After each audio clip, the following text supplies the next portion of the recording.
ఈ ప్రత్యేక వర్గాల మతాచారాలు న్యాయ సమీక్షకి అర్హమైనవేనంటూ సుప్రీంకోర్టు తాజాగా తేల్చి చెప్పింది. విశ్వాసాలకు సంబంధించిన విషయాల మీద విచారణ సమయంలో న్యాయమూర్తులు తమ వ్యక్తిగత మత ప్రాధాన్యతలకు అతీతంగా మనస్సాక్షి స్వేచ్ఛను అనుసరించి వ్యవహరించాలని 9 మంది సభ్యులు రాజ్యాంగ ధర్మాసనం పేర్కొంది. కేరళలోని శబరిమలతో పాటు అన్ని మతాల ప్రార్థనా స్థలాల్లో మహిళలు ఎదుర్కొంటున్న వివక్ష, వివిధ మతాల స్వేచ్ఛకు ఉన్న పరిధి పరిమితిపై జరుగుతున్న విచారణ సందర్భంగా అత్యున్నత న్యాయస్థానం వ్యాఖ్యలు చేసింది.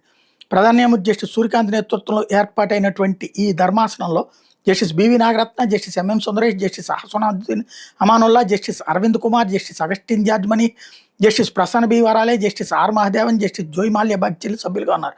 విచారణ సమయంలో మనస్సాక్షి మతం కన్నా పెద్దదని మీరు అంటున్నారా? మనస్సాక్షి మతం రంగులోకి మారాలా అంటూ జస్టిస్ నాగరత్న ప్రశ్నించారు. బహిష్టు సమయంలో మహిళలు స్వచ్ఛందంగా ఆలయంలో లేదా పూజ గదిలో ప్రవేశించకుండా ఉండడం క్రమశిక్షణలో విశ్వాసంలో భాగమని ఆత్మన్ ట్రస్ట్ తరపున సీనియర్ న్యాయవాది ఎంఆర్ వెంకటేష్ అన్నారు. అంశం మీద విచారణ వచ్చే వారం కొనసాగబోతుంది.